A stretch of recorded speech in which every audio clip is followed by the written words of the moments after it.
жашоодогу окуялардын мазмунун так ачып, таасын чагылдырган ибараттуу хикаялардын топтомунан турган Турмуш сабактары китебинин 5-бөлүгүн назарыңыздарга сунабыз. Бул китепте окурмандын китеп текчесинен орун алып, турмуштук тажрыйбасын арттырууда өз салымын кошот деген ишеничтебиз. Бирөөгө кор, бирөөгө зар. Милицияда иштечүмүн. Оңой жумуш эмес. Күндөр түндөр ызы чуунун үстүндө жүрмөй.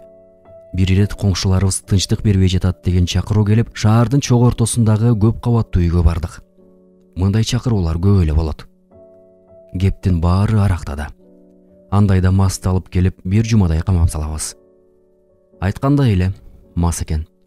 Күйөөсү аялы экөө тең жапжаш кыргыздар. Экөө тең мас. Ызычуу түшүп урушуп, мушташкан окшойт. Үй ичинин баары талкаланган, идиштин сыныгына толгон. Капыстан эле эшиги жабык турган бөлмөдөн добуш угулду. Карап коеюнчу деп ача салып, жүрөгүм шуудей түштү. Бөлмөдө 4 жаштардагы кыз, анын 2 жаштардагы эркек бала жүргөн экен. Экөө тең мени карап алактап коркуп калышты. Мен жаш балдарды мынчалык муңдуу көздөрүн көргөн эмесмин. Эч кандай баюулук, адамды кызыгып, күлүп кароо деген жок. Коркунуч гана бар. Экөөнүн тең кийимдери кир, чачтары өсүп, уйпаланган, майланышкан. Эркек баланын алдында эч нерсеси жок. Ысык сууга күйгөн окшойт.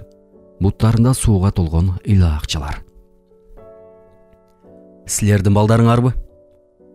Ооба. Аял көңүлсүз жооп берди. Мен силерди тынч олтургула дебедим беле? Деп кызды баштан ары чаап жиберди. Нес болуп туруп калдым. Кыз басып барып, жерде турган табакка кашык салды да, "Кел, Нурчик, апте", деп энисин чакырып ага тамак бере баштады. Тамагы кадимки эле кукси. Бала турган абалда жеп жатты. Кыязы, бутундагы ыйлаакчалары оорутат окшойт. Бул эмне кылганыңар? Булардын кебетеси кантет? Сиздин ишиңиз эмне? Чыдамым түгөндү. Билбейм, силер кандай ойлойсуңар. Бирок өзүмдү кармай албай койдум. Тарс эттире келинди жаактан ары чаптым. Күйөөсү жүткүндү. Аны баса калып, эзелкөчүм бар кишидей жанчып салдым. Экөөнү тең эшикке сүйрөп чыгып, кайра кирсем, баягы кичине кыз инисин артына калкалап, "Байке, байке, урушпаңызчы, Нурчикке тийбеңизчи", деп ыйлап жиберди. Бул байкуштардын күнөөсү эмне деле. Мен өлүп жаткан адамдарды көргөм. Алардын жакындары жаа бербей өксүп ыйлагандарын көргөм. Бирок көзүмдөн жаш чыккан эмес.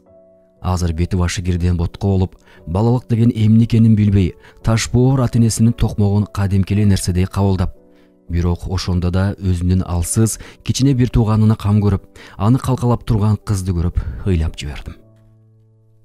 Көрсө, күчтүү адамдардын алдында ыйлайт экенсиң. Мен аны ошондо түшүндүм. Экөөнү кучактап алып ыйлай бердим. Токтон албай койдум. Балдарды убактылуу балдар үйүнө алып келишти. Тиги эрде катын бизди сабады деп үстүмдөн арыз жазып коюшуптур. Жумушумдан алып коюшту. Мейли, өзүм деле кетмекмин. Ага кейген жокмун. Оюм башкада болчу. Мен тиги 2 балакайды таштап кете алмак эмесмин. Үйлөнгөнүбүзгө көп болсо да, келинчегим төрөбөй жүргөндүктөн бала жыты назар элек. Анан келинчегим колдоп, ары бери чуркап жүрүп, акыры экөөнү тең өзүмө каттатып багып алдым. Билесиңерби, мен азыр абдан бактылуумун. Кызым Анель өзгөчө боорукер, күйүмдүү жан. 1-класста окуп жатат.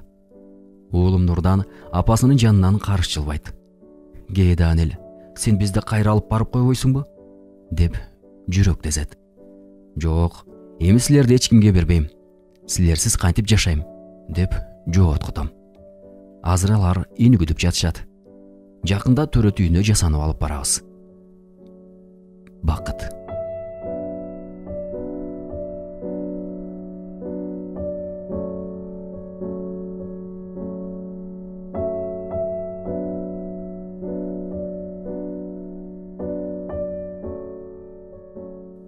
Ардактуу замандашым, сиз Турмуш сабак китебинен алынган куттуу икаяларга күбө болдуңуз.